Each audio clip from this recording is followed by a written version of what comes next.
कहानी की शुरुआत होती है जैक नाम के एक आदमी से जो हर रात एक ही सपना देखता था, जंग से पहले वाली धरती का। वैसी धरती जो आज तक उसने सिर्फ पुरानी तस्वीरों में देखी थी। वहीं एक अनजान औरत थी जो बस उसकी तरफ देखकर मुस्कुरा देती थी। अजीब बात ये थी कि जैक उससे कभी मिला भी नहीं था, फिर भी उसके अंदर उसके लिए एक गहरा लगाव महसूस होता था, जैसे वो कोई सपना नहीं बल्कि उसकी भूली हुई याद हो। खैर, जब उसकी आंख खुली तो वो साल 2077 में था। असल में 5 साल पहले उसकी याददाश्त मिटा दी गई थी, लेकिन ये सपने अब भी उसका पीछा नहीं छोड़ रहे थे। असल में जैक और विक्टोरिया को धरती पर एक खास मिशन के लिए भेजा गया था। बस 2 हफ्ते बाद उनका काम खत्म हो जाएगा और वो बाकी इंसानों के पास जा सकते थे। फिर हमें बताया जाता है कि 50 साल पहले स्कैवेंजर्स नाम की एलियन स्पीशीज ने धरती पर हमला किया था। उन्होंने अपनी टेक्नोलॉजी से मून को ही तबाह कर दिया, जिसके बाद भयानक तूफान और सुनामी आने लगी। अब इंसानों ने आखिरी ऑप्शन चुना, न्यूक्लियर वॉर,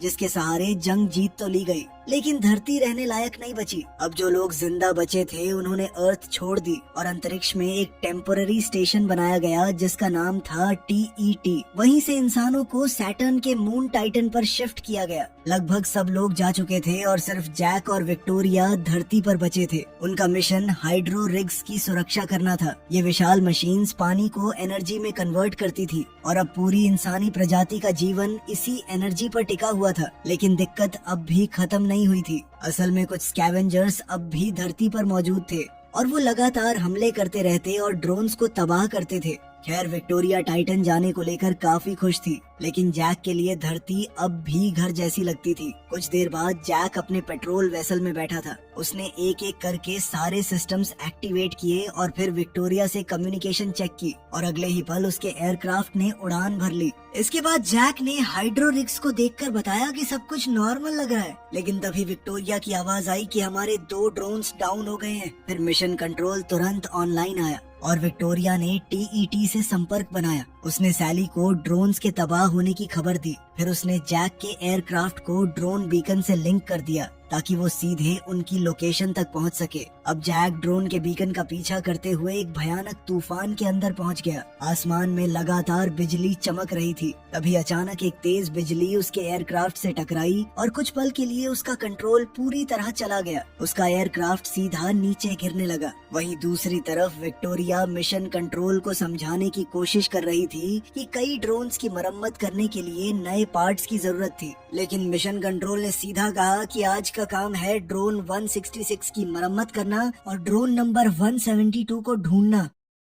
उधर जैक का एयरक्राफ्ट हवा में बुरी तरह घूम रहा था। कुछ ही पलों में वो जमीन से टकराने वाला था, लेकिन आखिरी पल पर उसने दोबारा कंट्रोल पा लिया और एयरक्राफ्ट को संभालकर ऊपर खींच लिया। फिर कुछ देर बाद वो पहले ड्रोन की लोकेशन तक पहुंच गया। लैंडिंग से पहले विक्टोरिया ने उस इलाके में स्कैवेंजर एक्टिविटी चेक की, लेकिन कुछ भी ढंग से दिखाई नहीं दे रहा था। फिर जैक ड्रोन के पास लैंड हुआ, जरूरी औजार निकाले और विक्टोरिया से उस पर नजर रखने को कहा। जब वो ड्रोन की मरम्मत कर रहा था और कॉम्स पर विक्टोरिया से बात कर रहा था, तब हम देखते हैं कि कोई दूर से उसे देख रहा था। विक्टोरिया ने उससे कहा कि ड्रोन अब ठीक नहीं हो सकता, लेकिन फिर जैक ने अपनी च्युइंग गम का इस्तेमाल किया और किसी तरह सिस्टम दोबारा चालू कर दिया। अब जैसे ही ड्रोन एक्टिवेट होने वाला था तो विक्टोरिया को मॉनिटर्स पर कुछ अजीब दिखा। तब जैक तुरंत पीछे मुड़ा, लेकिन सामने बस एक कुत्ता खड़ा था। फिर अगले ही पल ड्रोन ऑनलाइन आ गया। जैक ने जल्दी से कुत्ते को वहां से भगाया ताकि ड्रोन उसे मार न दे। फिर उसने ड्रोन को अपनी ID दी और ड्रोन ने उस पर हमला नहीं किया। इसके बाद ड्रोन ने आसपास का इलाका स्कैन किया, खासकर उस जगह को जहां से कोई छुपकर जैक को देख रहा था, लेकिन कुछ मिलने से पहले ही वो तेज रफ्तार से उड़ा और वहां से निकल गया। फिर कुछ देर बाद जैक लंच करते हुए विक्टोरिया से स्कैवेंजर्स के बारे में बात कर रहा था। उसका मानना था कि अब वो पहले से ज्यादा हिम्मती हो गए थे, लेकिन विक्टोरिया ने ठंडे अंदाज में कहा कि हमारे जाने के बाद यहाँ सिर्फ धूल और रेडिएशन बचेगा। लेकिन जैक अब भी रुकने को तैयार नहीं था। उसने दूसरे ड्रोन को जमीन पर ढूंढने का फैसला किया और अपनी बाइक लेकर निकल पड़ा। वो एक सुनसान और बर्बाद इलाके से गुजर रहा था जहाँ कभी पानी हुआ करता था। तभी उसे आगे कहीं से ड्रोन का एक कमजोर सिग्नल मिला, लेकिन ड्रोन नजर नहीं आ रहा था। फिर ध्यान से देखने पर उसे एक बड़ा गड्ढा दिखा और उसे लगा ड्रोन शायद उसी के अंदर गिर गया था। तब जैक ने विक्टोरिया को बताया कि वो अंदर जाकर ड्रोन को ढूंढेगा। विक्टोरिया ने उसे चेतावनी दी कि 15 मिनट बाद TET ऑफलाइन हो जाएगा और फिर वो बिल्कुल अकेला रह जाएगा। मगर जैक ने एक रस्सी अपनी बाइक से बांधी और धीरे धीरे नीचे उतरने लगा। वहीं दूर कहीं स्कैवेंजर्स अब भी उस पर नजर रखे हुए थे। हालात को देखते हुए विक्टोरिया ने उसकी लोकेशन पर ड्रोन बैकअप भी रिक्वेस्ट कर दिया। इधर जैक संभाल कर नीचे उतरता रहा। अब उसे ड्रोन की आवाज साफ सुनाई देने लगी थी और कुछ देर बाद उसने उसे देख भी लिया, लेकिन तब तक कम्युनिकेशन टूट चुकी थी। मिशन कंट्रोल अब उसकी आवाज नहीं सुन पा रहा था। जैसे ही जैक ड्रोन की तरफ बढ़ने लगा तो अचानक उसका बैलेंस बिगड़ गया और वो गिरते गिरते बचा। फिर उसने एक टूटे हुए मलबे के हिस्से को ब्रिज की तरह इस्तेमाल किया और धीरे धीरे ड्रोन की तरफ बढ़ने लगा। आखिरकार जैक सिग्नल तक पहुंच गया, लेकिन वहाँ ड्रोन नहीं था, सिर्फ उसका बीकन पड़ा हुआ था। तभी अचानक स्कैवेंजर्स ने उसे पकड़ लिया और रस्सी के सहारे अपनी तरफ खींचने लगे। कुछ पल के लिए लगा कि जैक अब बच नहीं पाएगा, लेकिन उसने तुरंत अपनी बंदूक निकाली और रस्सी पर गोली चला दी। फिर रस्सी टूट गई और वो उनके चंगुल से निकल गया। अब जैक को आसपास कुछ स्कैवेंजर्स दिखने लगे। उसने बिना वक्त गवाए उन पर फायरिंग शुरू कर दी, लेकिन तभी अचानक स्कैवेंजर्स ने उस बीम को ही खींच लिया जिस पर जैक खड़ा था। अब जैक ने पूरी ताकत लगाकर सामने की तरफ छलांग लगाई और किसी तरह गैप पार कर गया, लेकिन स्कैवेंजर्स अब भी उसका पीछा कर रहे थे और धीरे धीरे उसके करीब पहुंच रहे थे। फिर दूसरी तरफ पहुंचते ही जैक ने खुद को रस्सी से बांध लिया और ऊपर खींचने लगा। सब कुछ ठीक लग रहा था, लेकिन तभी किसी ने नीचे से गोली चला दी और रस्सी टूट गई और अगले ही पल जैक सीधा गड्ढे के अंधेरों में जा गिरा। अब हालात पूरी तरह बदल चुके थे। स्कैवेंजर्स उसकी तरफ बढ़ रहे थे और जैक के पास बचने का कोई रास्ता नहीं था। लेकिन तभी अचानक एक ड्रोन वहां आ पहुंचा। उसने पूरे इलाके को स्कैन करना शुरू किया और बिना चेतावनी दिए फायरिंग कर दी। कुछ ही पलों में पूरा इलाका धमाकों से भर गया। ड्रोन ने एक एक करके सारे स्कैवेंजर्स को खत्म कर दिया। ये वही ड्रोन नंबर 166 था। इसी बीच जैक को जमीन पर एक किताब मिली। पता नहीं क्यों, लेकिन उसने उसे अपने साथ रख लिया। फिर काफी मुश्किल के बाद जब वो वापस ऊपर पहुंचा तो उसने देखा उसकी बाइक गायब थी। स्कैवेंजर्स उसे चुरा कर ले जा चुके थे। खैर किसी तरह जैक घर वापस लौट आया। फिर जब वो नहा रहा था तब उसके दिमाग में एक और पुरानी याद चमकी, इस बार न्यूयॉर्क की। ये सपने अब धीरे धीरे ज्यादा असली लगने लगे थे। फिर कुछ देर बाद जैक एक ड्रोन की मरम्मत कर रहा था। तभी उसका ध्यान उस किताब की तरफ गया जो उसे गड्ढे में मिली थी। वो उसे खोलकर देखने ही वाला था कि विक्टोरिया बीच में आ गई। वो खाना बना रही थी और पीछे सूरज धीरे धीरे डूब रहा था। तब जैक ने विक्टोरिया को कुछ फूल दिए जो वो काफी देर से अपने साथ लेकर घूम रहा था, लेकिन विक्टोरिया ने बिना कुछ सोचे उन्हें बाहर फेंक दिया। उसका कहना था कि उनमें टॉक्सिन्स हो सकते हैं। खैर बाद में डिनर के दौरान जैक ने उसे बताया कि स्कैवेंजर्स उसे मारना नहीं चाहते थे, बल्कि जिंदा पकड़ना चाहते थे। ये सुनकर माहौल और भी अजीब हो गया। बाद में रात को अचानक से जैक की नींद खुल गई। वहाँ दूर कहीं एक बहुत बड़ा धमाका हुआ था। वो तुरंत जांच करने निकल पड़ा। वहाँ पहुंचकर उसने देखा कि एक हाइड्रो रिग तबाह हो चुका था। जैक को लगा स्कैवेंजर्स ने किसी ड्रोन को हथियार बना दिया है। तभी उसे एक अजीब सिग्नल मिला जो धरती से बाहर डाइवर्ट हो रहा था और यहीं से कहानी एक खतरनाक मोड़ लेती है। अब जैक बिना वक्त गवाए उस सिग्नल का पीछा करने लगा। ये सिग्नल उसे उस जगह ले गया जहाँ कभी एम्पायर स्टेट बिल्डिंग हुआ करती थी। अब जैक धीरे धीरे उस सिग्नल का पीछा कर रहा था। अब उसे बीकन की आवाज साफ सुनाई देने लगी थी। फिर रास्ते में उसे जमीन पर कुछ पुरानी चीजें भी मिली, बिल्कुल वैसी जैसी उसके सपने में आती थी। फिर ध्यान से देखने पर जैक को समझ आया कि बीकन पूरी बिल्डिंग को एंटेना की तरह इस्तेमाल कर रहा था। उधर विक्टोरिया उस सिग्नल को समझने में लगी थी। फिर कुछ देर बाद उसने बताया कि ये एक सेट ऑफ कोऑर्डिनेट्स थे जो किसी सुनसान और अनजान जगह की तरफ इशारा कर रहे थे। तब जैक ने बीकन बंद कर दिया, लेकिन उसके दिमाग में सवाल और बढ़ गए। इसके बाद उसने अपनी नॉर्मल पेट्रोलिंग जारी रखी, जिस दौरान वो रेडिएशन बॉर्डर के बहुत ज्यादा नजदीक पहुंच गया। पर घर लौटने से पहले उसने एक और काम किया। उसने पेरीमीटर चेक किया और फिर कॉम्स ऑफ कर दिए, जैसे वो किसी से छुपकर कहीं जा रहा हो। कुछ देर बाद जैक एक खूबसूरत इलाके के अंदर पहुंचा। वहाँ एक शांत से तालाब के पास एक पुराना घर था। उसने अपना एयरक्राफ्ट लैंड किया और अंदर जाकर लाइट्स ऑन कर दी। ये जगह बिल्कुल अलग थी, जैसे बर्बाद दुनिया के बीच किसी ने पुरानी धरती का एक टुकड़ा संभाल कर रख दिया हो। फिर जैक ने रास्ते से उठाई हुई छोटी छोटी चीजें घर के अंदर संभाल कर रख दी, जैसे वो किसी गुम हो चुकी सभ्यता की याद इकट्ठा कर रहा हो। फिर उसने एक पुराना लेड जेपलिन का रिकॉर्ड चालू किया। म्यूजिक धीरे धीरे पूरे घर में गूंजने लगा।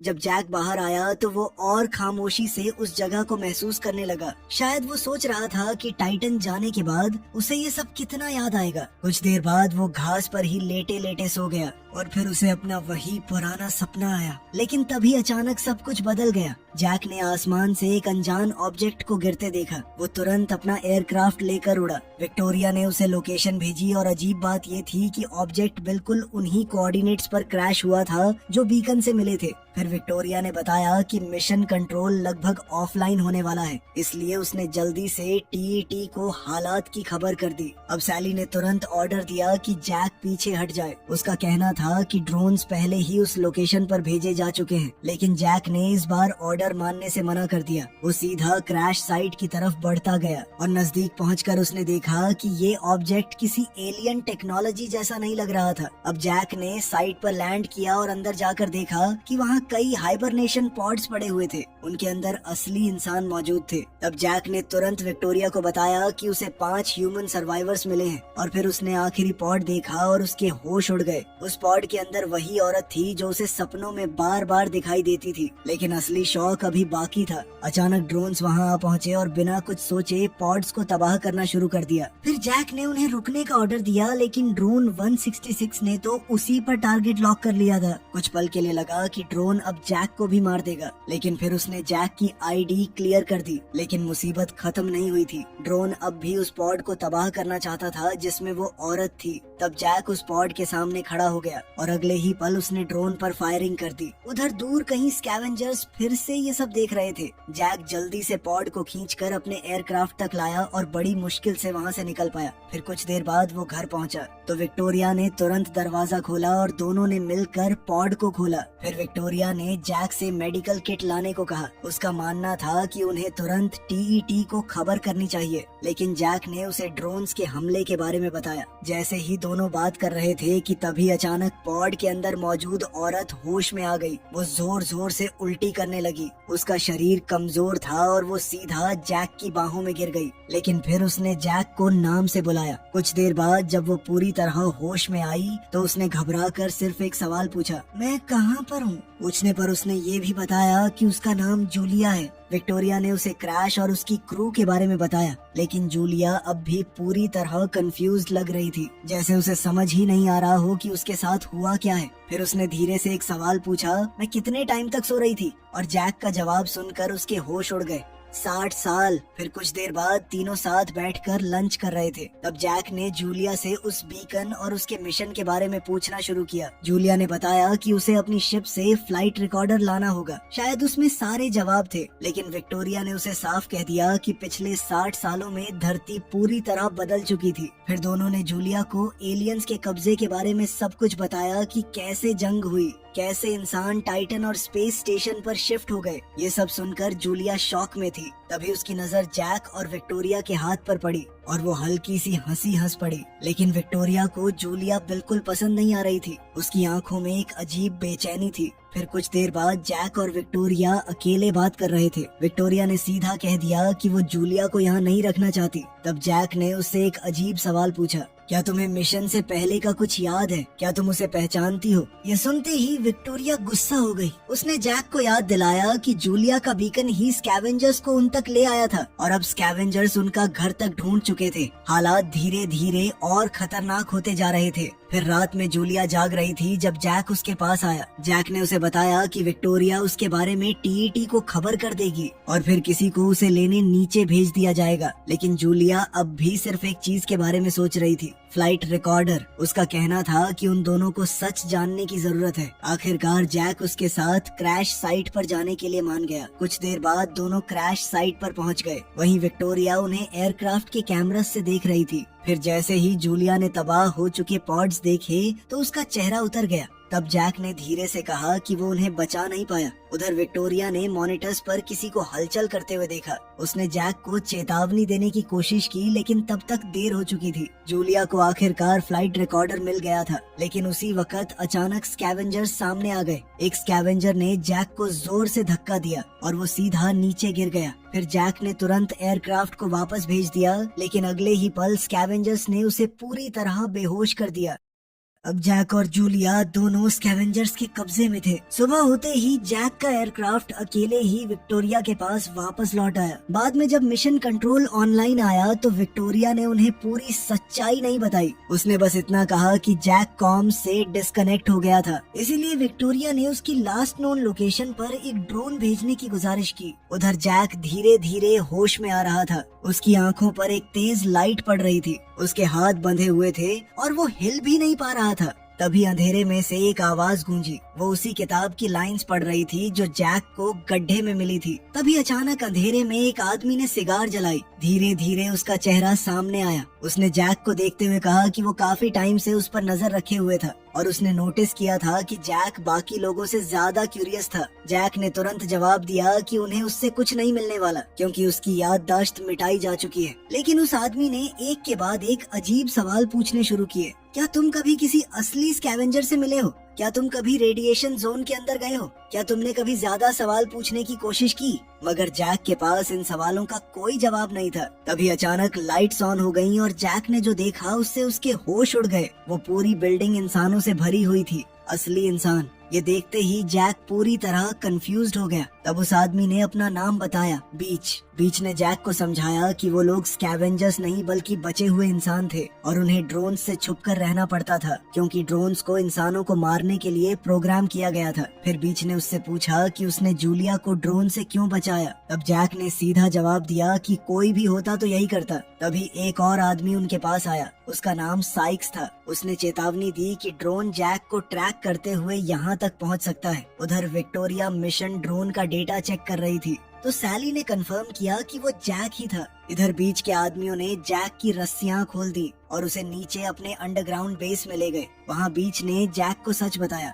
उसने कहा कि जूलिया का शिप उन्होंने ही गिराया था क्योंकि उन्हें उसका रिएक्टर चाहिए था। फिर उसने जैक को एक और खतरनाक प्लान के बारे में बताया। शिप का रिएक्टर और ड्रोन से निकाले गए फ्यूल सेल्स मिलकर एक न्यूक्लियर बॉम्ब बना सकते थे और उनके पास एक ड्रोन भी था जो उस बॉम्ब को कैरी कर सकता था। लेकिन प्रॉब्लम ये थी कि उस ड्रोन को एक्सेस सिर्फ जैक कर सकता था। दूसरी तरफ एक एक्टिव ड्रोन जैक के डीएनए सिग्नल को ट्रेस करता हुआ उनके अड्डे की तरफ तेजी से बढ़ रहा था। अब बीच चाहता था कि जैक उस पकड़े हुए ड्रोन को प्रोग्राम करे ताकि वो न्यूक्लियर बॉम्ब लेकर सीधा टीईटी के सेंटर तक पहुंच जाए और हमेशा के लिए ये जंग खत्म हो जाए। लेकिन जैक ने साफ मना कर दिया और अगले ही पल साइक्स ने उस पर गोली चला दी। अब हालात और भी खराब तब हुए जब स्कैवेंजर्स जूलिया को वहां ले आए और जैक को उसकी जान की धमकी देने लगे। लेकिन तभी अचानक पूरी बिल्डिंग में अलार्म बजने लगा। असल में एक ड्रोन उनके अड्डे तक पहुंच चुका था। ड्रोन अंदर आते ही पूरे इलाके को स्कैन करने लगा।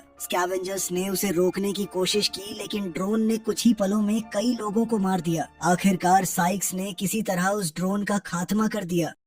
उधर विक्टोरिया और मिशन कंट्रोल ने कंफर्म किया कि ड्रोन ऑफलाइन हो चुका था। फिर हालात देखते हुए विक्टोरिया ने 2 और ड्रोन्स की रिक्वेस्ट भेज दी और अजीब बात ये थी कि उस वक्त जैक भी बीच को वही बात बता रहा था। स्कैवेंजर्स समझ गए थे कि अब वहाँ रुकना खतरे से खाली नहीं था, इसलिए उन्होंने जैक और जूलिया को जाने दिया। लेकिन जाने से पहले बीच ने जैक को एक ऐसी बात कही जिसने उसके अंदर और भी ज्यादा सवाल पैदा कर दिए। उसने कहा कि अगर जैक सच जानना चाहता है तो उसे रेडिएशन जोन के अंदर जाना होगा। फिर कुछ देर बाद जैक और जूलिया एम्पायर स्टेट बिल्डिंग की तरफ जा पहुँचे। वहाँ पहुँचकर जैक ने विक्टोरिया को मैसेज भेजा कि वो जिंदा है। विक्टोरिया ने तुरंत मिशन कंट्रोल को खबर दी ताकि बाकी ड्रोन्स को वापस बुलाया जा सके और फिर उसने जैक का एयरक्राफ्ट उसकी लोकेशन की तरफ भेज दिया। जब तक एयरक्राफ्ट उन तक पहुँचता तब जैक के दिमाग में सिर्फ एक ही सवाल घूम रहा था, तुम असल में हो कौन? तब जूलिया ने धीरे धीरे सच बताना शुरू किया। उसने बताया कि वो जिस मिशन पर थी वो असल में टाइटन के लिए एक रिसर्च फ्लाइट थी, लेकिन लॉन्च से सिर्फ 6 हफ्ते पहले उनके सेंसर्स ने अंतरिक्ष में एक अनजान एलियन ऑब्जेक्ट का पता लगाया था और उसके बाद उनका मिशन बदल दिया गया। उन्हें उस ऑब्जेक्ट की जांच करने भेजा गया और वही ऑब्जेक्ट था टीईटी। फिर जूलिया ने जैक की तरफ देखा और एक ऐसी बात कही जिसने उसकी पूरी दुनिया हिला दी। उसने कहा, मैं तुम्हारी पत्नी हूँ और उससे भी बड़ा शौक अभी बाकी था। तुम वो नहीं हो जो तुम समझते हो। जैक कुछ पल के लिए बिल्कुल चुप हो गया। फिर जूलिया ने उसे बताया कि जिस जगह वो दोनों खड़े थे वहीं पर जैक ने उसे शादी के लिए प्रपोज किया था। ये सुनते ही जैक के दिमाग में कुछ पुरानी यादें फ्लैश होने लगी, कुछ टुकड़े, कुछ चेहरे, लेकिन सब कुछ अब भी धुंधला था, जैसे उसका दिमाग सच याद करने की कोशिश कर रहा हो। तभी एयरक्राफ्ट वहाँ पहुँच गया, लेकिन जैसे ही विक्टोरिया ने जैक और जूलिया को एक दूसरे के करीब देखा तो उसके चेहरे का रंग बदल गया। कुछ देर बाद दोनों घर आ गए, लेकिन विक्टोरिया ने उन्हें अंदर ही नहीं आने दिया। फिर जैक ने उसे समझाने की कोशिश की। उसने कहा कि उन्हें तुरंत वहाँ से निकलना होगा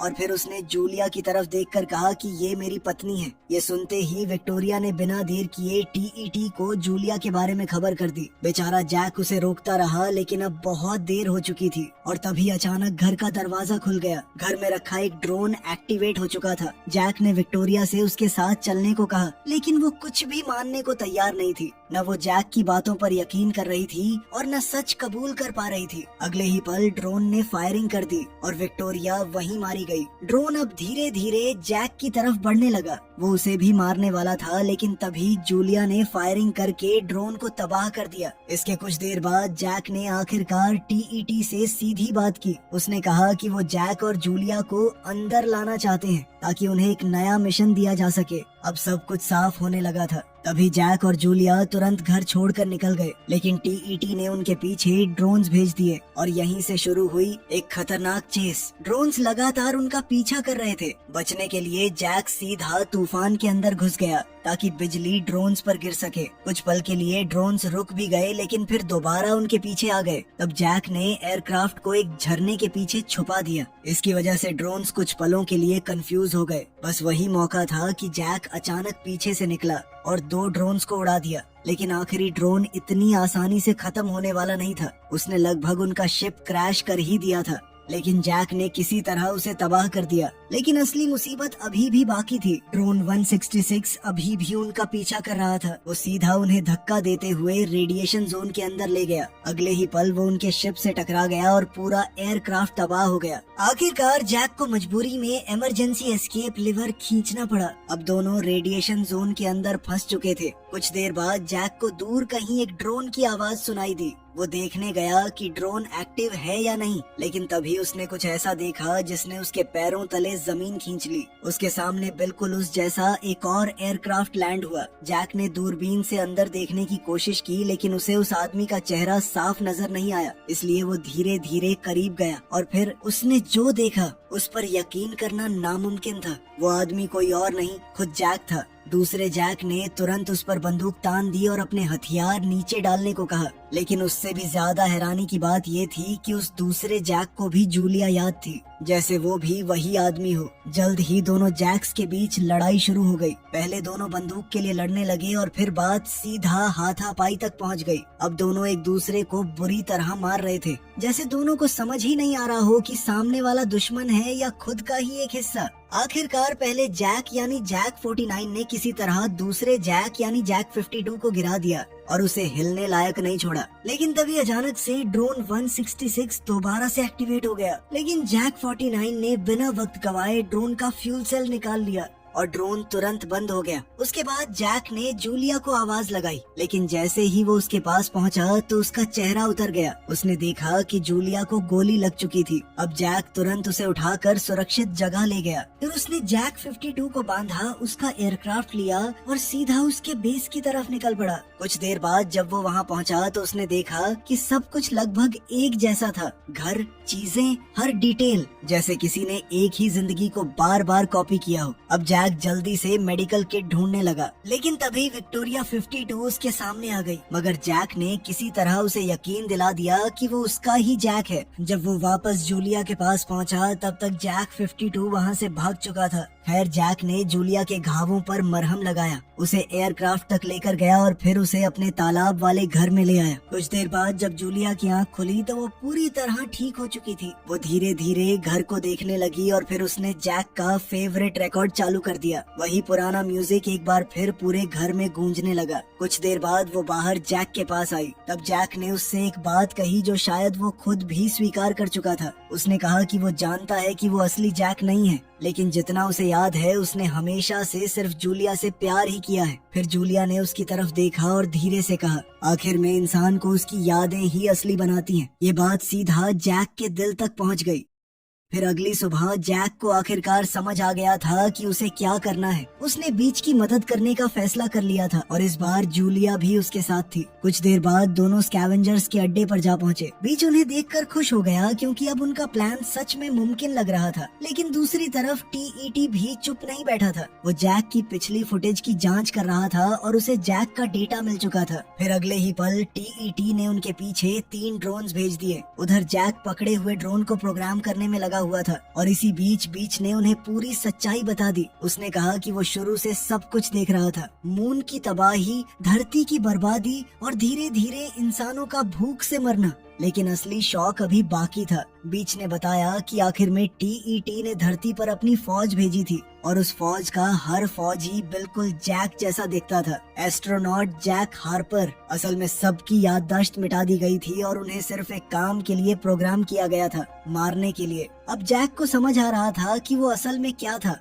एक क्लोन। तब बीच ने बताया कि टीईटी कोई नॉर्मल एलियन नहीं बल्कि एक इंटेलिजेंट मशीन थी, एक ऐसी मशीन जो प्लैनेट्स की एनर्जी खाकर काम करती थी। लेकिन फिर एक दिन उसने जैक को वो किताब उठाते देखा और फिर जूलिया को बचाते हुए, और वहीं से उसके दिमाग में एक उम्मीद पैदा हुई। शायद जैक बाकी क्लोन्स से अलग था, शायद उसके अंदर अब भी कुछ इंसानियत बची हुई थी। इसीलिए बीच ने उसे सच तक पहुंचाने की कोशिश की। फिर कुछ देर बाद जैक ने आखिरकार ड्रोन एक्टिवेट कर दिया। तब बीच हल्की सी मुस्कुराहट के साथ बोला, काश मैं टीईटी पर होता ताकि बॉम्ब फटने के वक्त वो उसका चेहरा देख पाता। वो जानता था कि वो कभी वापस नहीं आने वाला, लेकिन उसके लिए ये कुर्बानी बहुत गर्व की बात थी। अब स्कैवेंजर्स ड्रोन को उस आखिरी मिशन के लिए तैयार करने लगे। न्यूक्लियर बॉम्ब यानी न्यूक को ध्यान से उसके अंदर फिट किया गया और फिर बेस के बड़े गेट्स धीरे धीरे खोल दिए गए। लेकिन जैसे ही गेट्स खुले तो सबके चेहरे का रंग उड़ गया। टीईटी के भेजे हुए 3 ड्रोन्स पहले से ही बाहर मौजूद थे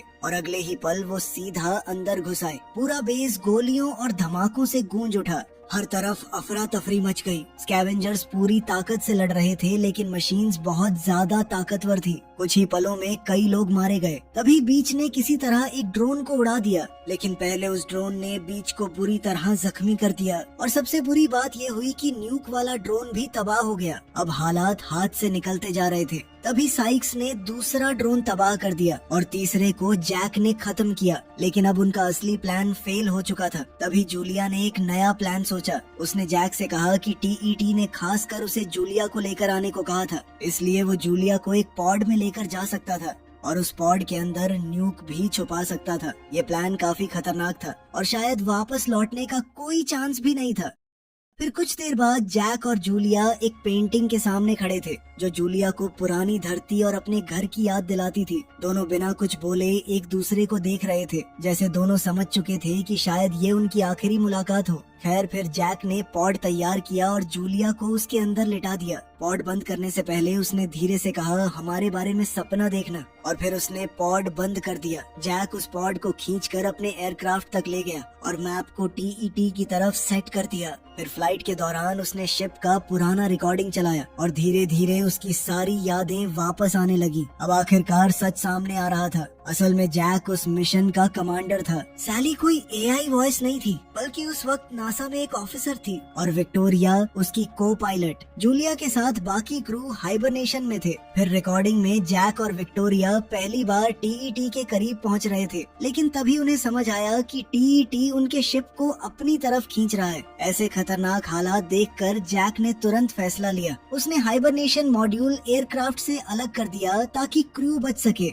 लेकिन वो और विक्टोरिया खुद टीईटी के अंदर खींच लिए गए और यहीं सब कुछ बदलने की शुरुआत थी। असलियत में भी जैक अब टीईटी के अंदर घुस रहा था। फिर जैसे ही वो अंदर पहुंचा तो ड्रोन्स ने उस पर निशाना लॉक कर लिया, लेकिन जैक ने किसी तरह टीईटी को यकीन दिला दिया कि उसे और करीब आने दिया जाए। फिर जब वो कंट्रोल सेंटर की तरफ बढ़ रहा था तब उसने कुछ ऐसा देखा जो और भी खौफनाक था। हर तरफ उसके और विक्टोरिया के अनगिनत क्लोन्स मौजूद थे, जैसे टीईटी एक फैक्ट्री हो जो इंसानों को कॉपी कर रही हो। तभी वहाँ टीईटी की आवाज गूंजी, वेलकम होम जैक। इसके कुछ देर बाद जैक ने अपना एयरक्राफ्ट टीईटी के बिल्कुल सामने सामने लैंड किया। फिर वो पॉड बाहर निकला और धीरे से उसे खोला, लेकिन उस पॉड के अंदर जूलिया नहीं थी, उसके अंदर बीच था। वहीं दूसरी तरफ जूलिया का पॉड भी खुला, लेकिन वो टीईटी में नहीं बल्कि तालाब के पास वाले घर में जागी थी। तब उसे समझ आया कि जैक ने उसे बचाने के लिए वहाँ भेजा था। उधर धरती पर बचे हुए इंसानों के पास ड्रोन्स पहुँचने लगे थे, लेकिन टीईटी के अंदर जैक और बीच ने मिलकर न्यूक एक्टिवेट कर दिया और अगले ही पल एक भयानक धमाके ने पूरे टीईटी को तबाह कर दिया। उसके साथ ही दुनिया भर के सारे ड्रोन्स भी बंद हो गए।